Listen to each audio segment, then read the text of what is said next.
Alors l'histoire commence avec Dewey Gorodé. Voilà.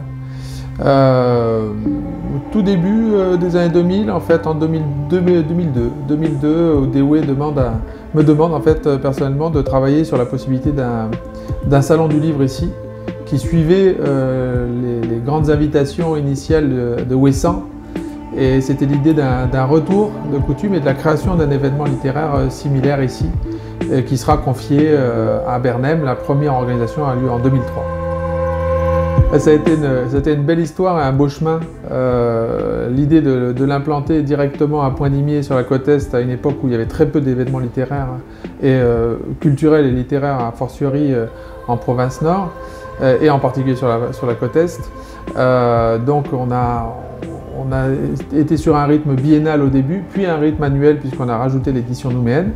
Donc c'est une grande et belle histoire qui a brassé beaucoup d'auteurs, locaux évidemment, mais aussi extérieurs, des grands noms qui sont venus, des grands moments. Donc c'est une très belle histoire que celle du Silo.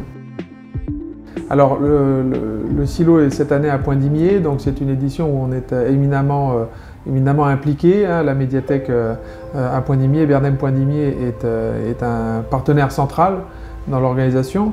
Et bien sûr, quand c'est sur Nouméa, c'est un peu le cas aussi. On est toujours présent et on vient toujours prêter main forte.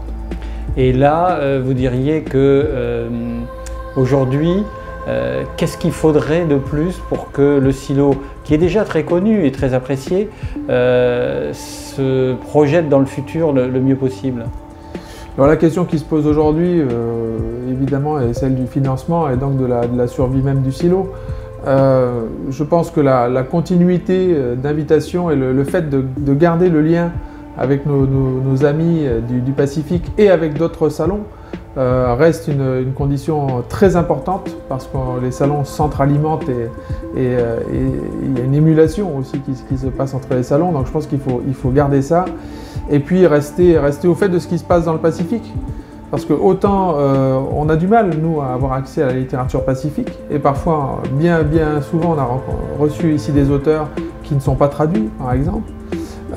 Donc il y a cet effort à faire, et c'est l'occasion pour nous de garder ce lien.